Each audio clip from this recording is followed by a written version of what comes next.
प्रधानमंत्री श्री मोदी जी ने, गृह मंत्री श्री अमित शाह जी ने और भारतीय जनता पार्टी ने पिछले 10 साल से बहुत बड़ा धोखा किया है। दिल्ली सरकार की एक ओबीसी लिस्ट है। इस ओबीसी लिस्ट में, दिल्ली सरकार की ओबीसी लिस्ट में जाट समाज का नाम आता है। केंद्र सरकार की एक ओबीसी लिस्ट है। केंद्र सरकार की ओबीसी लिस्ट में दिल्ली का जाट समाज नहीं आता। तो दिल्ली यूनिवर्सिटी में जब बच्चे एडमिशन लेने जाते हैं तो उसमें दिल्ली के जाट समाज को रिजर्वेशन नहीं मिलता।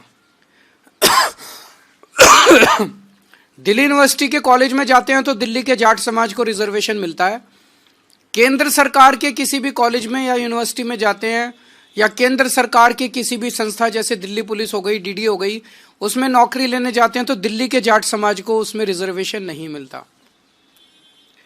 बड़ी इंटरेस्टिंग बात यह है कि राजस्थान का जो जाट समाज है उनका नाम केंद्र की ओबीसी लिस्ट में है।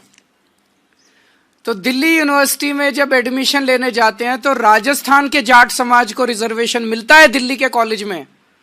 दिल्ली के जाट समाज को दिल्ली के कॉलेज में रिजर्वेशन नहीं मिलता। ये तो हमारे पूरे दिल्ली के जाट समाज के भाइयों के साथ, बहनों के साथ बहुत बड़ा अन्याय है। और ये अन्याय ये जले पे नमक छिड़कने जैसा है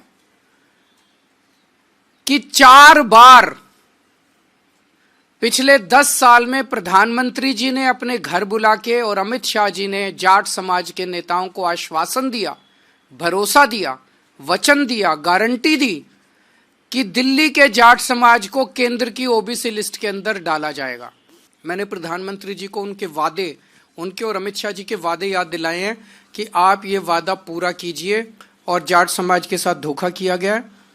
जाट समाज के साथ साथ 5 और जातियां हैं जो दिल्ली की स्टेट लिस्ट में हैं और केंद्र की स्टेट लिस्ट में नहीं है। ये है रावत, रोनियार, रायतंवर, चारण और ओड। इनको भी दिल्ली की केंद्र सरकार के जितने संस्थान हैं वहां पे रिजर्वेशन नहीं मिलता। ये भी दिल्ली की ओबीसी लिस्ट में है, केंद्र की ओबीसी लिस्ट में नहीं है। तो जाट समाज के साथ साथ इन अन्य 5 जातियों को भी इसमें शामिल किया जाए ताकि इन जातियों के युवाओं को भी शिक्षा में और रोजगार में उचित अवसर केंद्र सरकार के संस्थानों में भी मिलने लगे।